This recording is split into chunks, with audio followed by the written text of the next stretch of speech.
friends. This is another episode of the program Empire of Lies, in which we discuss manipulation and disinformation in Russian media. A Budapest that won't happen. How Moscow explains flexibility without concessions to the West. In the latest episode of the program Big Game, Russian television rhetoric once again demonstrated how the Kremlin turns even the failure of diplomatic initiatives into a show of force. Formally, the discussion focused on the failed Putin-Trump summit in Budapest, but in reality, it was about a new way of asserting Russia's rightness through the language of readiness for anything. First, an extremely polite tone. Putin, according to the host, allegedly merely agreed to the American proposal for a meeting and emphasized that such negotiations require well-preparedness.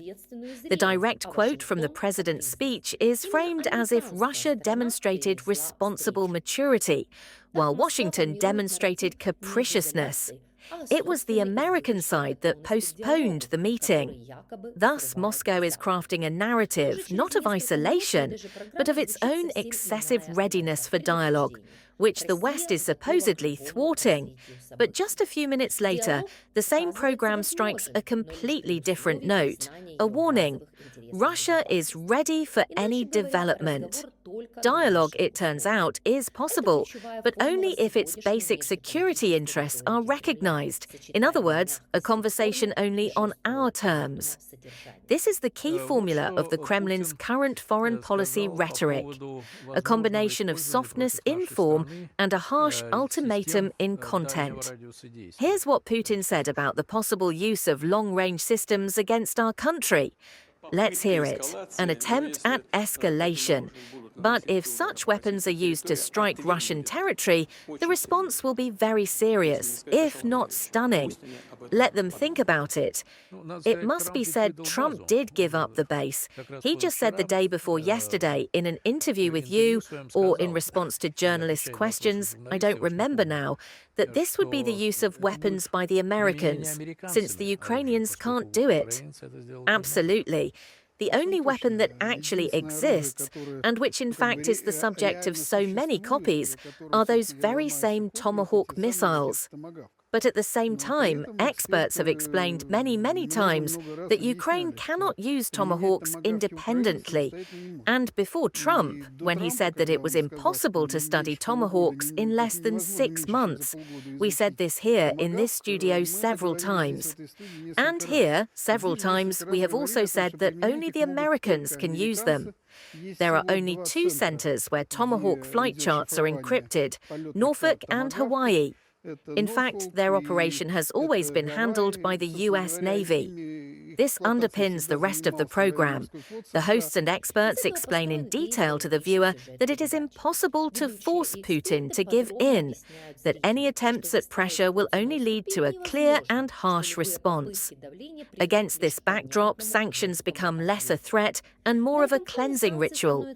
Putin, quoted on air, admits, there are no painless sanctions, but immediately adds that Russia is ready to overcome them.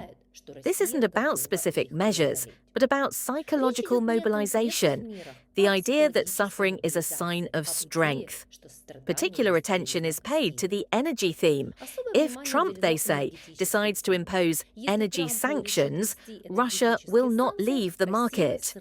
This phrase sounds less like an economic forecast than an oath.